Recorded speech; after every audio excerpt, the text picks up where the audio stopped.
Sky diving অভিযানে ঘটে গেল শ্বাসরুদ্ধকর এক দুর্ঘটনা।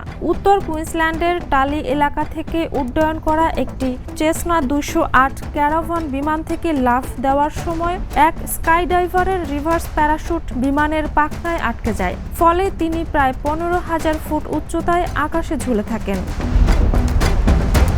অস্ট্রেলিয়ান ট্রান্সপোর্ট সেফটি ব্যুরোর প্রতিবেদনে বলা হয়েছে, প্যারাশুটের হ্যান্ডেল অনিচ্ছাকৃতভাবে বিমানের পাখার সঙ্গে আটকে যাওয়ায় রিজার্ভ প্যারাশুট খুলে যায়। এতে স্কাই ডাইভারটি পেছনের দিকে ছিটকে পড়েন এবং প্যারাশুটটি বিমানের স্ট্যাবিলাইজারের চারপাশে জড়িয়ে যায়। হঠাৎ বিমানের ভারসাম্য নষ্ট হয়ে গেলে পাইলট পরিস্থিতি সামাল দিতে হিমশিম খান। এই সময় অন্য স্কাই ডাইভাররা একে একে বিমান থেকে লাফ দেন। আটকে পড়া স্কাই ডাইভার দ্রুত সিদ্ধান্ত নিয়ে একটি হুক নাইফ দিয়ে রিজার্ভ প্যারাশুটের একাধিক লাইন কেটে ফেলেন। ফলে শেষ পর্যন্ত তিনি বিমান থেকে মুক্ত হয়ে ফ্রি ফলে নামতে থাকেন এবং সফলভাবে মূল প্যারাশুট খুলে নিরাপদে অবস্থান করেন। এতে তিনি অল্প আহত হন। ঘটনাটি ঘটেছে অস্ট্রেলিয়ার north কুইন্সল্যান্ডে।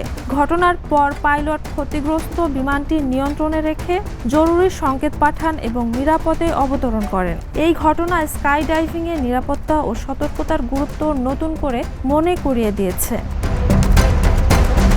Jhuma Mridha, the news.